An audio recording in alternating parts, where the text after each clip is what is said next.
Christian just did this back fence line. He really did a great job. There's a couple pieces that are inconsistent.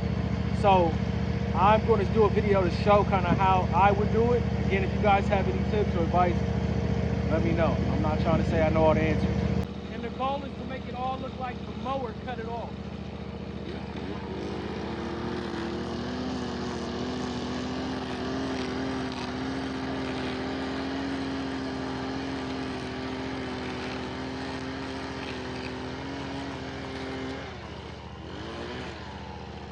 I saw him do it. I know he did it, but again, it still doesn't look flush and consistent with the rest of the yard.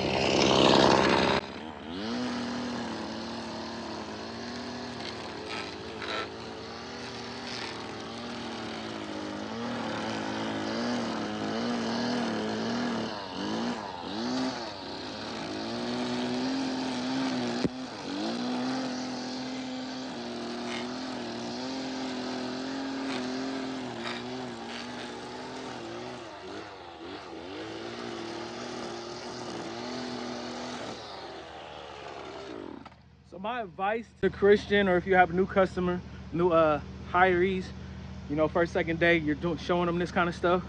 My advice to Christian would be get a little bit lower. Try and go a little bit lower, because he's kind of got a habit of leaving it just a little bit too high right up against the surface of the perimeter of what he's using. So when we're doing something like this, definitely want to get it lower so that it's all flush and it doesn't look like it's growing up the sides or the bottom parts of the fence. But other than that, he's done an excellent job. First day, new hiree stuff that happens.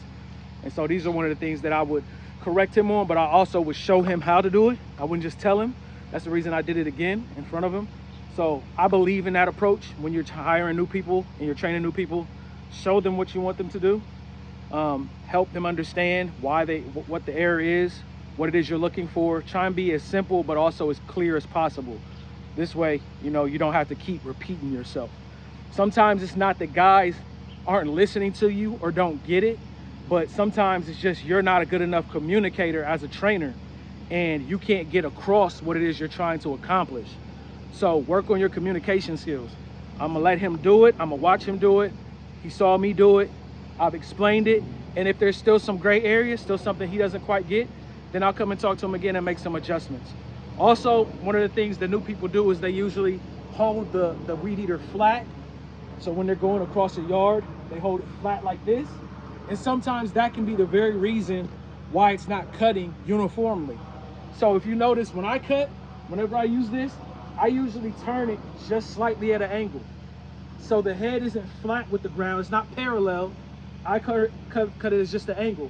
That's what allows me to cut into those corners and clean them up. I'll show you an example. So let's say like right here. Most guys, and probably what he did, was he held it like this, and he just walked. What's on one hand can be good. What I would do, I would come in and just slightly tilt it towards the fence.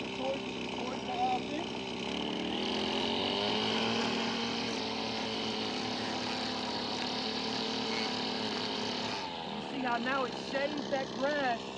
It really shaves and cleans that grass that's growing right there under the fence, so it doesn't look like it's growing up the fence. That's one of those small details that can just sharpen your cut and make your cut all the better. This does not look like this. He did this, he already did this, but look at how woolly and how much grass you can see right here versus this. You see how flat that is? And then this is like kind of wonky. Even though he did it, it's probably not that he missed it per se, because I watched him do it. It's just he probably had this at an angle that wasn't really giving him an effective, consistent cut. So that's another thing that I try to tell all my new guys when they're weed eating. You know, this thing can move in so many different ways, and it does take skill, it does take time. But those are one of the things that I would definitely point out to new guys that have never weed eated before.